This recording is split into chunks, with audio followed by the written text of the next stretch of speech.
You searched how to pin emails at the top in Gmail. That's the whole thing we're doing right now. Open Gmail on your computer, and I'm already on mail.google.com. Let the inbox finish loading before you click around, because the gear icon can shift while the page is still pulling in labels and messages. Top right corner, click the gear icon. A small drop-down opens, and you might see quick settings for density and reading pane, but we need see all settings. Click that. The full settings page takes a second to load. Across the top are tabs. Click the Inbox tab. On this page, the inbox type drop-down is near the top. Click it. You'll see default, important first, unread first, starred first, priority inbox, and multiple inboxes. Pick starred first. I prefer this over important first because nothing gets judged by Gmail. A message only moves to the top when you put a star on it. If your drop-down currently says priority inbox, changing it here switches the entire layout, so make sure you actually want that before you save. Now scroll all the way to the bottom. Most people set the drop-down and immediately close the tab, and then nothing changes. Click Save Changes. Gmail saves and sends you back to the main inbox view. At the top of your list, there's now a starred section, and below it is a section for everything else. If you don't see the starred section after the page settles, scroll back to the top of the inbox. Now find an email you want pinned. I'll use this one from Jordan about the quarterly report. The star icon sits on the left side of the message row, next to the sender's name. Click the empty star.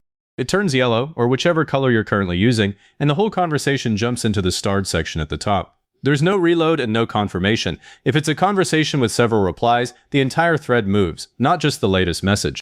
If you'd rather use the keyboard, click the message row once and press the letter S. That toggles the same star. Unpinning is the exact same action. Click the star again. The color disappears, and the email drops back into its normal place in the main list. Nothing is deleted, the read state doesn't change, and the labels stay on it. It just stops floating above the rest of the inbox.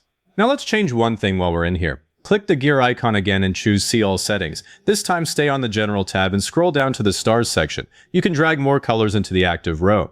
I keep yellow for messages I need to act on, and red for messages that are waiting on somebody else. If you want one of those extra colors, drag it up into the row and click Save Changes at the bottom. Existing stars keep their current color, but new ones can use whatever you set. There's another thing worth knowing now. In the left sidebar, click Starred. That shows you every starred message from all folders in one list. So if you pin something and then archive it, it still shows up here. Click Inbox to get back to the regular view. If you want to undo the whole setup, go back to Gear, See All Settings, and click the Inbox tab. Open the Inbox Type dropdown and set it back to default. Then click Save Changes. The starred section goes away, but the stars stay on the messages. The next time you switch back to starred first, they'll all be pinned again. If this helped, give it a like, subscribe, and leave a comment saying this was helpful. Comments are what push this video to other people looking for the same thing.